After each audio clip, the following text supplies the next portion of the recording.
And the next question is with respect to why we need to learn such variable statement dependencies.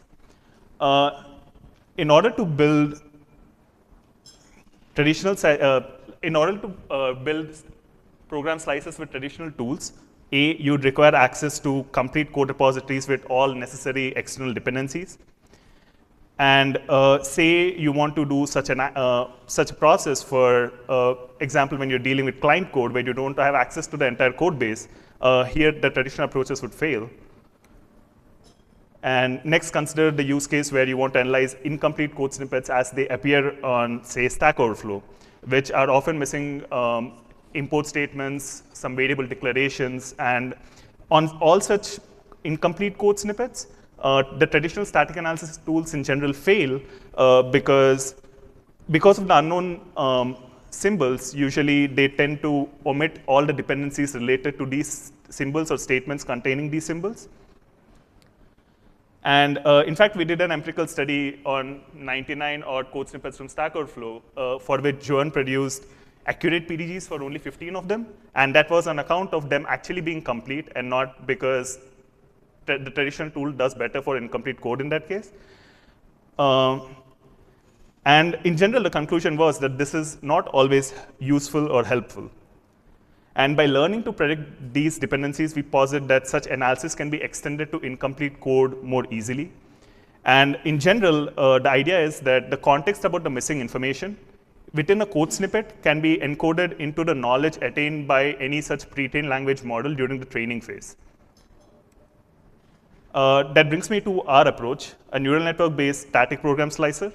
And going back to the running example from earlier, given one such code snippet, the first key idea is to leverage a pre-trained language model to capture these variable statement dependencies that I spoke about. In this case, what the encoder essentially does is it tokenizes the given code snippet into smaller code tokens and then contextualizes them based on all the other code tokens in the program. And in theory, based on the pre-trained language model that you use, these embeddings are syntax, semantics, and data flow aware, depending on which encoder is being used. Next, we obtain the statement embeddings by aggregating the token embeddings corresponding to all code tokens. These are highlighted in gray. Similarly, you can do that also for the slicing criterion that is sum, which is highlighted in red. And the general idea is to construct embedding pairs of this slicing criterion variable embedding as well as all the other program statements. And finally, what we want to do is feed in these pairs into small classifiers. In this case, they are two-layered neural networks. And we want to essentially mimic program slice construction with these classifiers, wherein what the first classifier wants to answer is whether the corresponding statement in the embedding pair will affect the values or affect the variable at the requested slicing criterion. And what the second classifier wants to do is look at whether this particular statement will be affected by the variable in the slicing criterion. A rather simplistic summary of NS slicer would be that it uses an encoder to build contextualized embeddings and then uses classifiers to predict whether a particular statement will be affected by the slicing criterion or not. Overall, to facilitate this process, during the training stage, we collected a bunch of complete programs, used a traditional static slicing tool to get the ground truth program slices, and finally trained a neural network. By design, we aim to learn from complete programs and then predict static program slices for both complete and incomplete code. And like I mentioned earlier, the central idea is that the type-specific information potentially missing in the given code snippet could be encoded into the pre-training knowledge of the language model being used.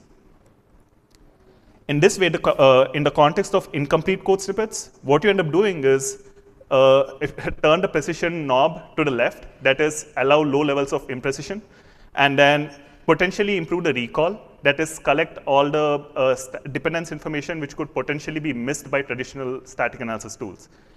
And this is mainly the focus of this work as well as my thesis as well. Next, coming to our empirical evaluation.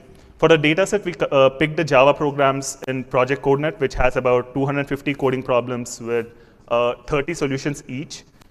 Using different variables within the program as a slicing criterion, we collected about 43,000 tuples of program, criterion, and ground truth static program slices, which we obtained using Java Slicer. And finally, to evaluate our approach, we use exact match accuracy, which essentially checks in how many cases the predicted slice exactly matches the ground truth slice. We use a couple of more micro binary classification metrics because essentially we model the task as a binary classification task at each statement.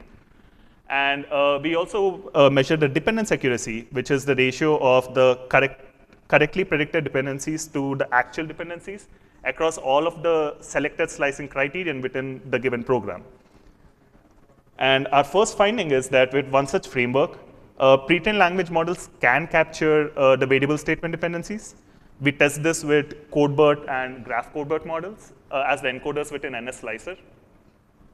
In general, the idea is that these models were trained on a couple of pre-trained or with a few pre-trained learning objectives, which helped them learn syntax. And specifically, Graph CodeBERT was also trained on data flow aware pre-trained learning objectives, so it's a bit more data flow aware compared to CodeBERT. And other experiment setting we use is considering the pre-trained language models as is, where the model parameters in CodeBERT and Graph CodeBERT are frozen, and only the parameters within the classifiers are trained, and the fine-tuned version where the entire neural network is trained. We can see that by just using the pre-trained language models, NS Slicer still captures the variable statement dependencies as reflected by the F1 scores in green, but then the complete slice as is does not necessarily match the ground truth slice. And the fine-tuned version, in contrast, actually learns to predict the variable statement dependencies in the context of the entire program well, and this leads to it predicting the exact slice in 82.6% of the cases and predicting the variable statement dependencies at the micro level in 96% of the cases. We also saw similar trends with Graph CodeBERT, and in general, the takeaway is that fine-tuning the entire neural network helps, which is also expected. And overall, the NS Slicer predicts the program slices exactly correctly in 85.2% of the cases, predicting the variable statement dependencies correctly in 97% of the cases. Like I said earlier, the main motivation was to see if one such tool does work for incomplete code, where a traditional tool would possibly not work as well. And in this case, the one issue by design is that given the partial program, you will always build an inaccurate slice with a traditional tool. So to set up the experiment, what we did is we collected a couple of complete programs or built the slice for it, and then stripped P% of the code or of the program statements at the top and bottom of the given program, and use the corresponding slice to evaluate our approach on partial programs.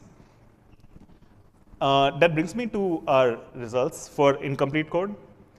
Upon stripping program statements in this manner, we removed variable declarations, which are referenced in the remaining partial program, thus disrupting a diffuse chain. However, we observed that NS Slicer is still generally robust to incompleteness.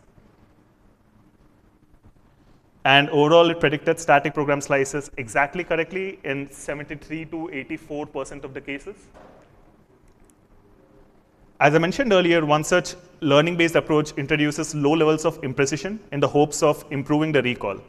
And that brings me to the next question, which is, are these static program slices actually useful? And then we do test that in the context of vulnerability detection, where we picked a deep learning-based VD tool, which is Vuldepecker, which uses static program slices as the base to make its prediction about the presence or absence of vulnerabilities.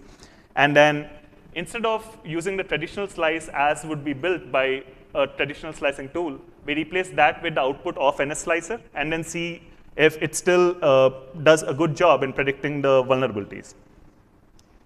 And we saw that, or the conclusion is that the static program slices do help, and then in 73% of the cases, Vuldepecker was able to predict the vulnerabilities correctly.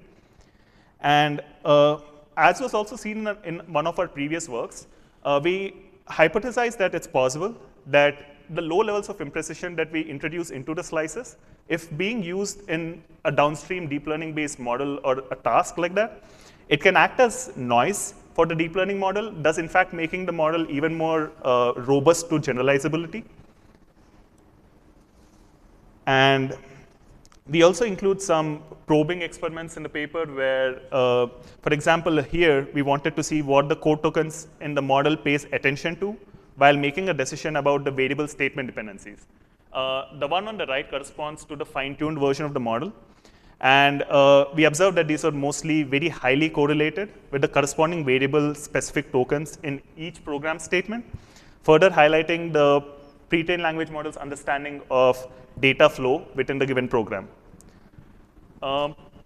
Please do check the paper for more details about this experiment, which we also test in the notion of variable aliasing, which I'm skipping in the interest of time.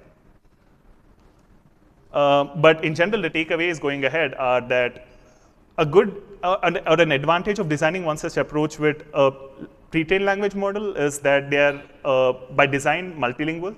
And then any notion of multilingual program analysis or static analysis is baked into the approach.